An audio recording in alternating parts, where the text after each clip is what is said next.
पहले की पत्रकार वार्ता में आपके स्वागत के साथ हम आगे की कार्रवाई करें। थोड़ा आपसे सहयोग और समर्थन चाहूँगा, शांति बनाए रखें। आज झारखंड प्रदेश कांग्रेस कमेटी के आह्वान पर आप सबों का यहाँ हार्दिक स्वागत और अभिनंदन है। आज की प्रेस वार्ता झारखंड प्रदेश कांग्रेस कमेटी के अध्यक्ष आदरणीय राजेश ठाकुर जी और नेता विधायक दल आदरणीय आलमगीर आलम साहब संबोधित करेंगे। पत्रकार वार्ता में मेरे साथ यहाँ पर उपस्थित बड़का गांव की विधायिका सुश्री अंबा प्रसाद भी उपस्थित हैं। पार्टी के महासचिव अमूल्य नीरज खालखो जी और राकेश सिन्हा जी भी यहाँ उपस्थित हैं। मेरे साथी प्रवक्ता डॉक्टर एम तौसीफ भी यहाँ उपस्थित हैं। अब मैं चाहूँगा कि आदरणीय अध्यक्ष जी आप सबों से मुखातिब हों।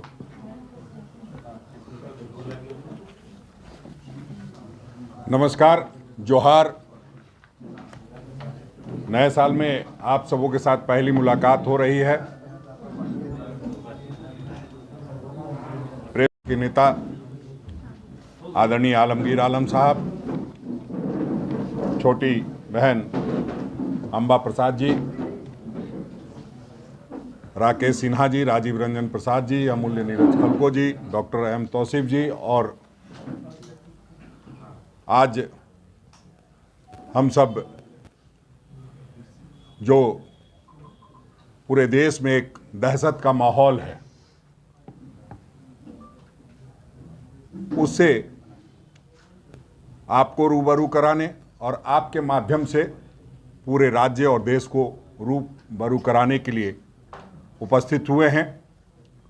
शुरुआत इस बात से की जा सकती है कि मोदी सरकार का कमाल जनता के पैसे लूटकर अडानी हुआ कंगाल। आज स्थिति देश में ही कुछ इस प्रकार की है कि आप देखेंगे तो आपको समझ में आएगा कि आज हमारी क्या हालत हुई पड़ी है और किस तरह से देश का सदन चल रहा है, संसद भवन में चर्चा हो रही है, लेकिन देश के प्रधानमंत्री आज चुप बैठे हैं। जिस तरह से LIC का पैसा अडानी के पीछे लगाया गया, उससे यह स्पष्ट हो गया कि जो हम दो हमारे दो की बात हम कहते थे, अब हम दो हमारे दो के साथ साथ और दो जो हमारे LIC और SBI थे, उसको भी बर्बाद करने की योजना कुछ अपने साथियों को मदद करने के लिए इन लोगों ने बना ली है। और कल क्या हो न हो, अगर आप देखेंगे तो ऐसा लगेगा कि शायद आपको परसों SBI के तमाम ATM में हजारों लाखों की संख्या में लोग लाइन में लगे दिखाई देंगे। वो इसलिए मैं कह रहा हूं कि जिस तरह से लगातार बाजार में अडानी के शेयर वैल्यूज गिर रहे हैं और जिस तरह से उन्होंने अपने शेयर को 43 गुना बढ़ा करके बेचने का काम किया था, और जिस तरह से ये कहा जा रहा है कि करोड़ों करोड़ का, लाखों करोड़ का नुकसान हुआ है, ये नुकसान जनता के पैसे का हुआ है और इस नुकसान से पूरा देश हम समझते हैं कंगाल होने की स्थिति में है। 40 करोड़ के लगभग निवेशक जिन्होंने अपनी जमा पूंजी LIC में लगाई थी, उनके भविष्य का सवाल है। और LIC में जो अडानी इंटरप्राइजेज है, 1% से बढ़ाकर LIC ने 4.23% अपना निवेश कर दिया था। ये किसके इशारे पे हुआ था, आप किसी से छुपा नहीं है। जिस तरह से मित्रता दिखाई देती है प्रधानमंत्री जी को, कि उससे हम कह सकते हैं कि मित्र काल के हम दो हमारे दो, देश की संपत्ति बेच दो का नारा कहीं ना कहीं बुलंद होता दिखाई दे रहा है। जिस तरह से सबसे बड़े कारपोरेट फ्रॉड का इल्जाम लगा है, उसमें हमें लगता है कि आज देश में जो लोग बैठे हैं, चाहे प्रधानमंत्री हों, वित्त मंत्री हों, सभी लोगों को इस पर चीज़ें स्पष्ट करनी चाहिए, क्योंकि आप जानते हैं कि अगर आपका चाहे करोड़ रुपया भी है, अगर बैंक डूब गया तो आपको सिर्फ 1 लाख रुपया मिलेगा। ये आरबीआई का गाइडलाइन है। तो ऐसी स्थिति में देश पहुंचा हुआ है और प्रधानमंत्री जी चुप रहें, चुप जो है समझ से परे दिखाई देता है। एलआईसी के 29 करोड़ पॉलिसी होल्डर और एसबीआई के 45 करोड़ खाता धारकों के साथ धोखा हो रहा है। और आप देखेंगे तो जो हमारे पास आंकड़े हैं वो अडानी इंटरप्राइजेज में 1% से कम एलआईसी की हिस्सेदारी बढ़कर 4.23% हो गई। अडानी टोटल गैस में यह हिस्सेदारी 1% से कम थी, बढ़ करके 5.96% पहुंच गई। अडानी ट्रांसमिशन में एलआईसी की शेयरधारिता 2.42% से बढ़ करके 3.65% हो गई। अडानी ग्रीन एनर्जी में 1% से भी कम थी, वो 1.28% हो गया। एलआईसी का आधिकारिक रूप से कहना है कि एलआईसी का अडानी में इक्विटी एक्सपोजर 56,142 करोड़ रुपया है और एलआईसी के 39 करोड़ पॉलिसी धारकों और निवेशकों के 33,060 करोड़ रुपए डूब चुके हैं। तो ऐसी स्थिति में हम लोग जो देख पा रहे हैं, जिस तरह से स्टेट बैंक का भी मामला है, स्टेट बैंक के ऑफ इंडिया अन्य भारतीय बैंकों ने अडानी समूह को ऋण दिया था, उसमें 38% जो है ऋण भारतीय जो सरकारी बैंक है उनका है। 80,000 करोड़ रुपया का कर्ज है। तो ऐसी स्थिति में आज हम ये कह सकते हैं कि देश एक खतरनाक दौर से गुजर रहा है और आप देख रहे हैं किस तरह से आप अमूल का दाम हो, दूध का दाम, आप देखिए किस तरह से ध्यान भटकाने का प्रयास हो रहा है। इन तमाम चीजें होने लगी तो बाबा बागेश्वर धाम आ गए। इतनी बड़ी बात हो रही है तो ध्यान भटकाने के लिए जो महंगाई का एजेंडा सेट कर रहा है वो आज अमूल दूध कर रहा है। दूध तो बच्चों के मुंह से छीनने की जिम्मेदारी इस सरकार ने ऐसी ली हुई है।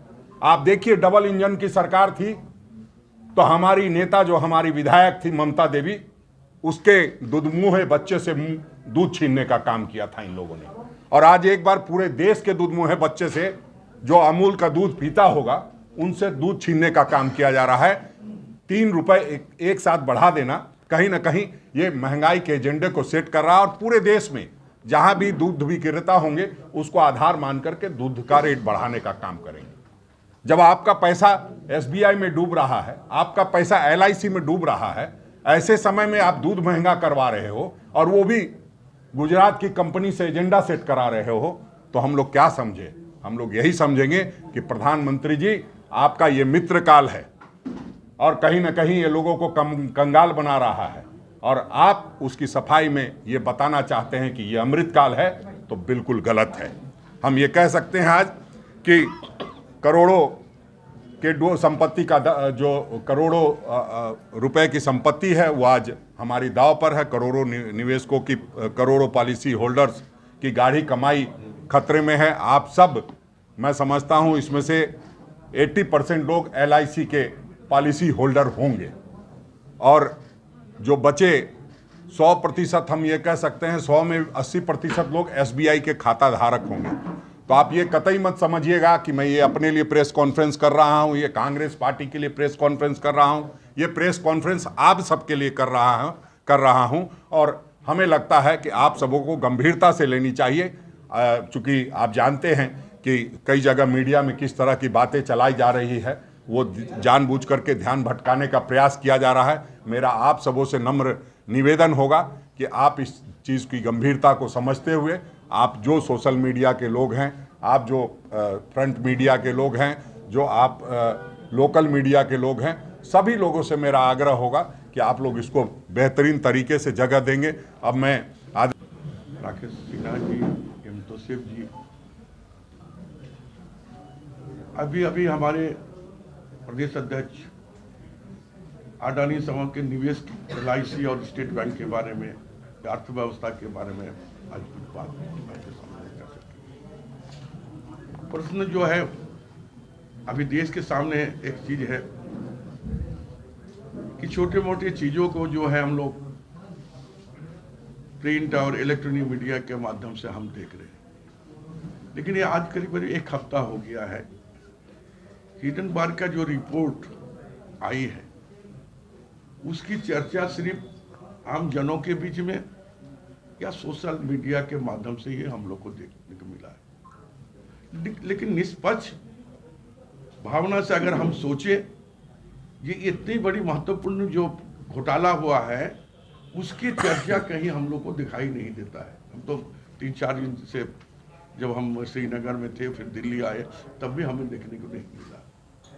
तो मुझे कहीं ना कहीं लगता है कि कहीं कुछ भी होता है उसको आकार बहुत बड़ा कर उसको लोगों के बीच में प्रसार जाता है, और कुछ ऐसी चीजें हैं जो सरकार की कहीं पर बदनामी हो उसको सरप्रेस यानी उसको बस दबाने की काम किया जा रहा है। ये मुझे लगता है कि कहीं न कहीं ये लोकतंत्र के लिए ये दुर्भाग्यजनक बातें हैं।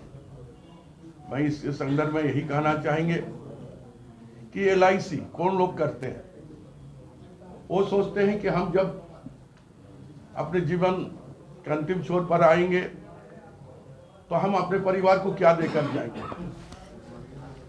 और वो परिवार के लोग को कहते हैं चलो हम चले भी जाएंगे, ये तुम्हारा LIC पॉलिसी जो हम कर दी है तुम्हारा परिवार के लिए तुम्हारा बच्चे के लिए हम कुछ जो भी कर सके हम अपना जिंदगी में कर दिए। आज वो लोग सोचने के लिए मजबूर हो गए। सोशल मीडिया में आप देखिए ऐसा नहीं सैकड़ों लोगों का इस तरह आया जब हम 16 साल अपने बच्चों के लिए अपने परिवार के लिए LIC में पैसा जमा किए खाकर नहीं खाकर आज हमारा क्या होगा ये असर या हमको समझ में नहीं आता है।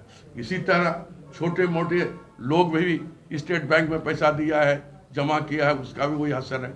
ये पूरी रिपोर्ट हमारे अध्यक्ष जी ने बताया है। मैं आपके सामने यही कहना चाहेंगे कि निश्चित तौर पर जिस तरह आज पूरे देश में हल्का कुछ भी आवाज होता है, हल्का कहीं भी कुछ होती है तो आज CBI और ED का ही क्या बोलते हैं मार पड़ता है। क्यों नहीं इस पर आज तक भारतीय क्या बोले सरकार इस पर संज्ञान लेकर आगे की कार्रवाई करने के लिए या संसद में अपनी बातों को रखने के लिए एक भी आवाज उठाने की काम नहीं किया। वो जो आवाज उठाने की बात किया संसद में उसको भी जो है आपस में लड़कर उसको नहीं होने दिया है। तो ये दुर्भाग्यपूर्ण है लोकतंत्र के लिए। भाई और ज़्यादा हम कुछ नहीं करना चाहते, आप लोग सब कुछ जानते हैं। और इस परिप्रेक्ष्य में मोदी सरकार की 3 जरूरी मांग हमारे द्वारा किया जा रहा है। सुप्रीम कोर्ट में मुख्य न्यायाधीश के देखरेख में एक निष्पक्ष जांच हो जिसकी रिपोर्ट दिन प्रतिदिन सार्वजनिक हो। दूसरा, हिंडनबर्ग रिसर्च रिपोर्ट के विस्तार से जांच के लिए एक संयुक्त संसदीय समिति JPC का गठन किया जाना चाहिए।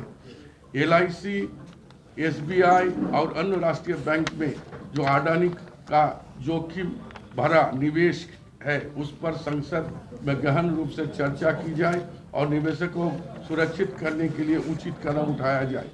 अतः हम सबसे जरूरी बात करना चाहते हैं, हमारे नेता श्री राहुल गांधी जी जब सूट बूट की सरकार हम दो हमारे दो और अब मित्र काल की बात करते हैं तो वो किसी विशेष उद्योगपति की बात नहीं करते, वो उस सिस्टम की बात करते हैं जो मोदी जी ने अपने चुनिंदा मित्र को देश के मूल्यवान संपत्ति को लूटने के लिए इजाजत दिया है, इजाद किया है।